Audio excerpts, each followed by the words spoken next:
Hello, my friend. Welcome to the Believe You Are a Good Mom podcast. I'm Emily Wardrop from Drop the Word Life Coaching, where we help moms of young kids drop power struggle wars to create more peace in their parenting. Do you want to be a good mom? I will tell you the one simple secret of how to be a good mom. You already are. Don't believe me? You've come to the right place. I'm glad you're here. I've got you. Because when you truly believe you are a good mom, everything will change for you as you live into the truth of who you've always been. Let's get started.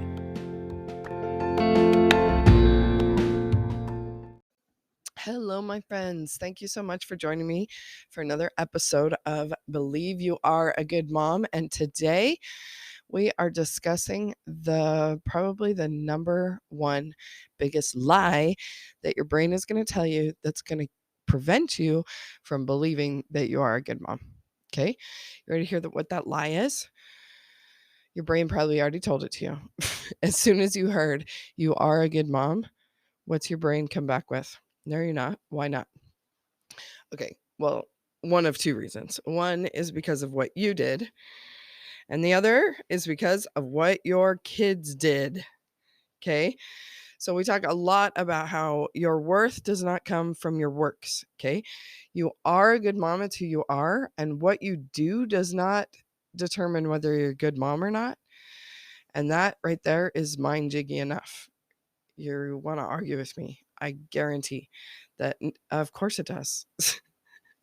What else would determine whether I'm a good mom or not if it's not what I do or don't do? Right? Well, then listen to some more episodes over and over again, because I'm telling you, that does not define who you are. What you do? Okay, anyway, that's a lie we usually attack. Today's lie is what your kids do.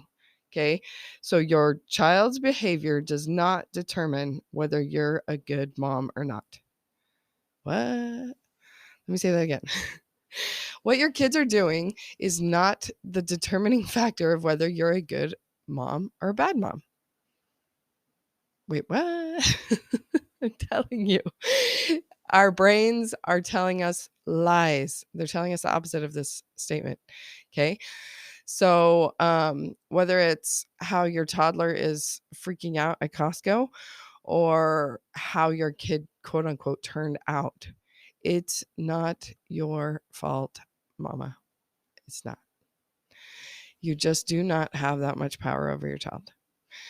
We have influence. Of course we do. Whether it's nature or nurture, right? You might be blaming yourself because of just the genetics that your kid got. Now it's your fault that they're so messed up because you've got all these messed up genes. Maybe you're blaming your spouse because it's his messed up genes. Either way, the shame blame game is not useful at all. We're going to talk a little bit more about that. But first, I really want you to hear me and wrap your head around this. The way your kid turns out, or the way your kid is acting today, either way, it's not on you. It's not your fault. Your child has agency, first of all. Okay, think about this. It's impossible to control your kid, right? We want them to do certain things and we want them to stop doing certain things, right? Like, I always just use this as sort of like the example, right? I just want my kid to stop throwing blocks at his sister, right? When he was little, that was the thing, right? That just sort of represented all the things, right? We want to control their behavior and we can't. And we can accept that, right? Obviously, you can't control your kid's behavior, right? Do any of you have robot children that you have the remote control to? I do not have RC kids for sure. I cannot control them. They are not remote controlled. They are not mommy controlled. No MC cars around here. No mommy controlled children. Right? So if we can't control them, why do we think that what they're doing is because of us? We can't control them one way or the other. And then we want to take all the responsibility, all the blame for their bad, behavior and make it mean that we're a bad mom. Do you see how the logic doesn't really actually make sense here? So we've got to remind our brains every single time, 4 million times a day, that we're calling ourselves a bad mom because of what our kids are doing, that's a lie. It's not true. It actually doesn't make sense if you stop and think about it. And so let's think about it some more. Okay. All right. So, how your kid turns out is based on his decisions, right? His own agency. And P.S., no one turns out. At what point are we deciding that this is the end, this is how they turned out, and we must be a bad mom because this is how they turned out? At what age are we even thinking that? Because I'm pretty sure we start thinking that pretty dang early. Like, how about if my kid can read or not because he was reading age during COVID and it was all on me? So I'm a bad mom because he doesn't read. He's not at the reading level where he should be. This is all hypothetical, right? It's got to be hypothetical because I don't know for sure. Because my kid won't read for me. I'm sure he can, but just he doesn't. Okay, so it sure can't be about my kid. Anyway, the point is, any random thing I could bring up, like we have these. I don't have teenagers, so for sure this is not about my kids. But these sullen teenagers, right, that don't want to talk to us. They just want to have their AirPods in and just kind of emo out, right? That's our fault. Okay. It's because when they were little, we didn't do this or that or the other. Maybe we let them cry it out when we were sleep training them. Like, it's been our fault ever since in utero we ate some processed meat or something. And so now they're so messed up. Does it sound ridiculous when I say it like that? Because our brains are giving us this garbage and we're just believing it. You can choose to believe thoughts. Did you know this? So your brain's going to give you ridiculous thoughts, and you have got to have the skill of noticing those thoughts and then deciding on purpose whether you believe them or not. Because I'm telling you, all day long I'm still having these thoughts. That's how I know. But I'm choosing intentionally on purpose to not just believe any random thought that my brain wants to give me. I've got to think about it intentionally and decide whether I actually believe that or not. So when my kids are fighting, it does not mean I'm a bad mom. When my kids won't eat, it does not mean I'm a bad mom. When my kids won't sleep, it does not mean I'm a bad mom. When my kids won't put on their shoes and put their backpacks away and all the things. The reason we get so bent out of shape about our kids' behavior is because we're making it mean that we're a bad mom. And we can't get them to do that. So obviously it's not our fault. You cannot control your kids. Therefore, you have no control of how they turn out, right? They have agency. They're making their own choices. They are their own people. So, like I said, whether it's nature or nurture, right? We like to blame ourselves. So, they basically are a kaleidoscope of traits of their genetics. That's how they count, like their personality, right? Their traits, who they, are, right? Who we all are at our bare minimum is children of God. So we are good. Okay. The end, full stop. No matter what that bucket of traits looks like, we are all good. There are no bad kids. There are no bad moms. Okay. I really, really, really want you to believe this because it's so useful. Whether it's true or not, doesn't matter. But you can decide what you want to believe on purpose. And if you believe it, then you show up as it. And that's why it's so useful, right? Because believing you're a bad mom because your kids do quote unquote bad things, or because you do quote unquote bad things, only leads to more bad things. I promise it's true. Try it out and you'll see. It's life changing. So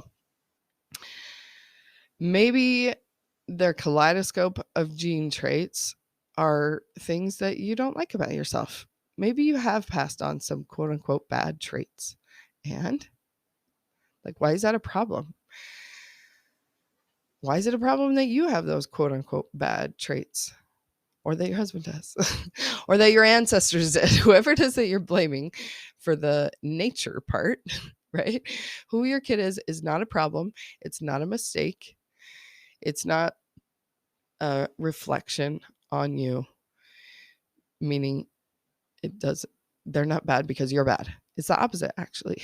They're good because you're good, because your ancestors were good, because all the humans are good. You are good. Okay. Side note, I just binged the new Lord of the Rings series on Amazon this weekend. Or on, what do they call that? Prime Video. And my ears perk up every time there's good mentioned anywhere, right? So, not to spoil the series or anything, but random dude falls from the sky on a star and basically has no idea who he is. At one point, he concludes that he's a peril, like a problem, an obstacle. And his cute little friend reminds him, "Oh, no, you're not a peril. You are good." She tells him before he knows anything about who he is, he really gloms onto that idea that he is good. Like, yes, so good. Yay. We've told ourselves so many lies about who we are. It's a lie that your kid's bad behavior means that you're a bad mom. That's a full-on lie. You are a good mom. No matter what your behavior, no matter what your kid's behavior, you are good. Okay? So you are.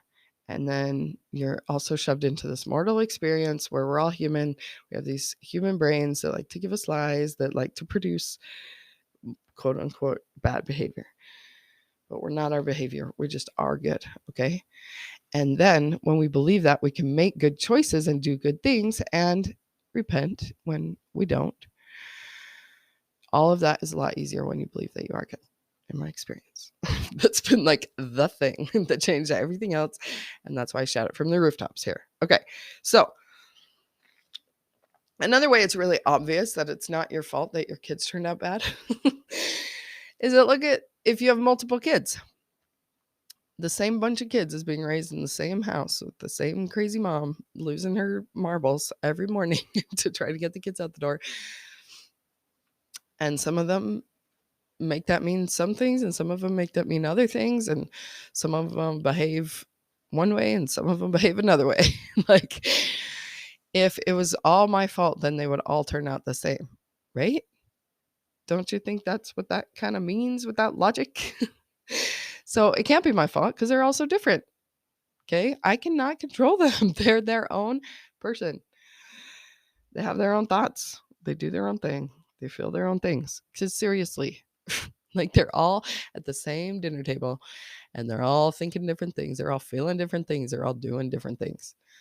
I'm like, if I had that much control, then first of all, they'd all be sitting at the same dinner table. Like just getting them to do that. Come on. I can't control them. So why am I taking responsibility for their actions? It doesn't make any sense. Okay. So multiple kids, multiple outcomes. They're raised the same and different personalities. They turn out different. They are different. They do different. They think different. They feel different. So it's not all on me. Right? Am I starting to jiggle the lie a little bit in your brain yet? Okay, let's talk about the shame blame trap real quick. So this is what shame blame looks like. My kid just did some behavior that's not cool, right? So I blame myself. I must be a bad mom because he doesn't know that he's not supposed to hit his sister. I cannot believe he just full on whacked his sister just now. I haven't taught him. It's all on me, right? And mostly that's why we make it mean that is because we do have a responsibility to teach our kids how to behave. And so if they don't behave in the way that we've taught them, then it makes us a failure, right? So we must be a bad mom because we didn't teach them. Hello, we've taught them. We've told them a million times. And even if we're teaching them louder with our actions and our words, we expect them to know what to do with these big emotions, but we don't know what to do with our own big emotions, right? And so then we want to blame ourselves. Oh, well, we haven't got this figured out. So of course they're emotional wrecks because we're emotional wrecks. It's all our fault, right?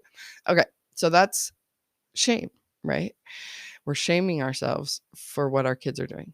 There's something wrong with us. That's the lie that shame tells us. There's something wrong with you. That's a lie. That's not true. You are good. There's nothing wrong with you. This is all part of the plan. Okay. And shame feels terrible. So it sours into blame. And you just stay stuck in the trap because it must be someone's fault. So if you're tired of blaming yourself, then you start blaming someone else. That's a shame blame trap. And the way to get out of shame or blame, right? You're tired of shaming yourself that it's your fault your kid's acting that way. So then you blame them. Like, what is wrong with them? I can't believe they still can't obey me, or I've taught them this a million times, so it's surely not my fault. I have taught them. They've just decided to not do it, so there must be something wrong with them. Basically, the lie of the shame blame trap is there's something gone wrong here. So the way to, or someone is wrong, right? That's shame and blame. The way to drop the war on that trap is nothing has gone wrong here. So we really, really have to explore that idea to understand that your kid's behavior does not mean you're a bad mom, is that there's actually nothing wrong with the kid's behavior or yours. Okay. And I know this is a stretch. All of these thoughts are really a stretch, but I want you to stretch your brains with me here, because I promise it's going to make it better. So it's all part of the plan. What do I mean by that? I say it all the stinking time. We're immortal beings trapped into a mortal experience right now. So we are good. God made us. God's good. It's all good. And we need this mortal experience to help us learn and grow and develop and strengthen. And all of those things do not happen in ease.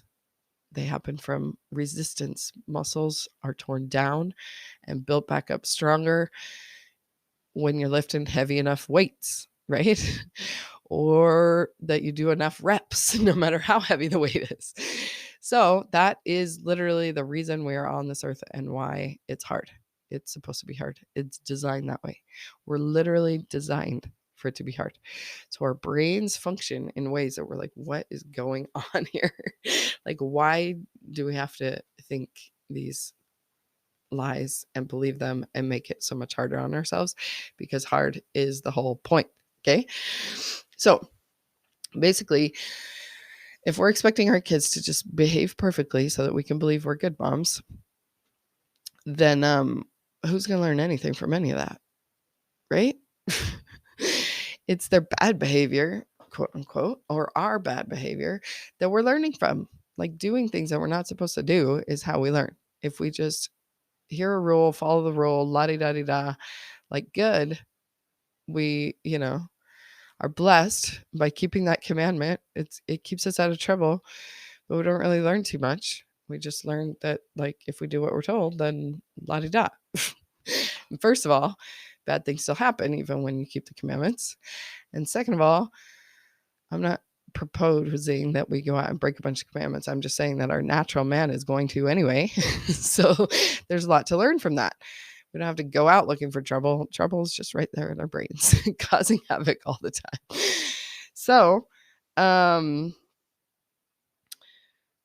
seriously, how could it be anything but part of the plan? Because it is what it is, right? When we're rejecting reality, when we're arguing with reality, we lose every time. So it must be the plan. It is the whole entire point. Our kids are supposed to struggle. We are supposed to struggle. It's through the struggle that we get stronger, that we learn, that the whole purpose of coming to this earth life. So if our kids had perfect parents, that if you are a good mom means that you're perfect, then what would they learn? Not a dang stinking thing, because they're not perfect. So all they would learn is even more shame for themselves because, well, mom does this perfectly. I don't know what's wrong with me. I don't know why I can't keep it together. Right? We are such a beautiful example to our kids when we're an emotional mess, because so are they. None of us know how to handle these emotions. Okay. So if you can perfectly stuff them down and be happy anyway, and that's what you're modeling, that's what they'll do. And both of you are going to have an explosion someday, because stuffing emotions either takes a toll on your actual body that you're stuffing them into, or eventually you'll explode. So if you figured out how to actually completely master your emotions, like processing them instead of stuffing them, feeling them through, not taking them out on your kids ever, then you, my friend, are an anomaly, because I have not come across a single human being yet that's mastered this. So if that's the case, then why do we expect that of ourselves? And why would we think that God expects that of us? He knows that we're imperfect. He planned it this way. It's whole part of the plan. That's what I mean when I say it's all part of the plan. That you're supposed to struggle, your kids are supposed to struggle. And God loves you both infinitely. And why would he send these precious children to us to screw them up if he didn't already have that all planned out? Right? He's not expecting that of us. We're only expecting it of ourselves. The perfection thing. I mean, he knows that we're good and they're good and it's all good. And we're all going to make mistakes. And that's part of the plan. Okay. So seriously, when we believe that, then we can just let ourselves off the hook and know that it's all part of the plan, that they're supposed to struggle, that we're supposed to be the cause of most of those struggles, and that it's all good. Okay. So you can drop the shame, blame when you understand that it's all part of the plan. You're not doing anything wrong. You may be doing things that are quote unquote bad, but it's not wrong right now because it's what you need. It's what they need. I promise. Just try to believe it for a second and see how it changes the way you feel and how you show up and the results you're getting. Okay. So we do our best. We're trying, whatever. And our best and our try is never going to be good enough. That's why we have Jesus Christ. That's why we have a Savior. That's why we need to be redeemed. And that's the whole point of the plan. The point of this earth life is for it to be hard, for us to rely on God, for Jesus Christ to help us through it. So why are we trying to outsmart the plan? Why do we think that we are above such things, that we will be the perfect parent? It's totally normal for your brain to expect this. I'm just suggesting that we be onto our brains and remind our brains that that doesn't make any sense. Okay? That's a lie. All right. Let's continue to give these kids the gift of an imperfect parent that's working through stuff, figuring it out. Because we can't control them, so we can't control their outcomes, so it certainly can't be our fault, right? Your kid's behavior does not determine whether you're a good mom or not. So what does determine whether you're a good mom? You just are. It's who you are, my friend. You are a good mom. And I know you do a bunch of stuff that's not good, and so do your kids, but it's all good. It's all part of the plan. This was my number one secret in my first freebie video I put together. So if you want to check that out, it's kind of fun because it's sold, but the content's still really good. So droptheword.com/4-secrets to get the 4 secrets to keep your sanity with little kids in the house. And it's not just little kids, it's all the kids. So the way to keep your sanity is the first secret is that there is no mommy report card. And that's what we're talking about here. We look at our kids' behavior and we give ourselves a grade. Does anybody else do this? I know that you do because I'm a coach. I hear you. This is what we coach on all the time. We think that our kids' behavior means that we're a bad mom. It's just not true. It's the biggest lie that your brain will tell you.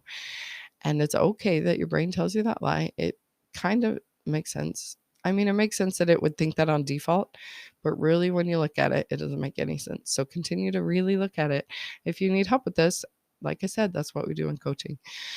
So this all just sounds like blah, blah, blah theory on a podcast. But when we get on a coaching call, you'll tell me all the reasons why you think you're a bad mom.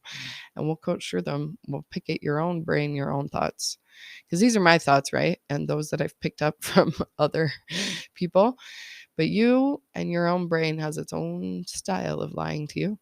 And we'll chip those limiting beliefs away so that you can be free to be the mom who you are and who you yearn to be. The guilt is good. It's okay to have a little bit of guilt. If you do things that are out of alignment with who you truly are, then you're going to feel guilty about that. But do not let it sour into shame. There's nothing wrong with you. You're a human being that makes mistakes, and it's all part of the plan. So let me support you in this journey. It's super fun. droptheword.com/appointments for all my offers. You can check it out there, and I will see you on Zoom. Bye, friend.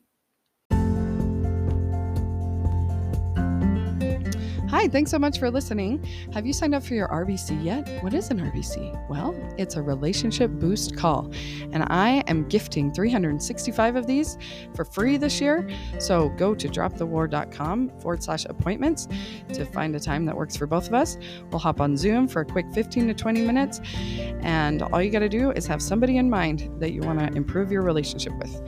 It's fun, it's easy, it's a good time. You're going to feel amazing afterwards, and no strings attached. Just come on, have a great free coaching call, and then go on your way. And you can come back for as many as you need, because we know it's no one and done around here with relationships. So go to dropthewar.com/appointments to find a time that works for both of us, and let's get boosting those relationships. See you there. Bye.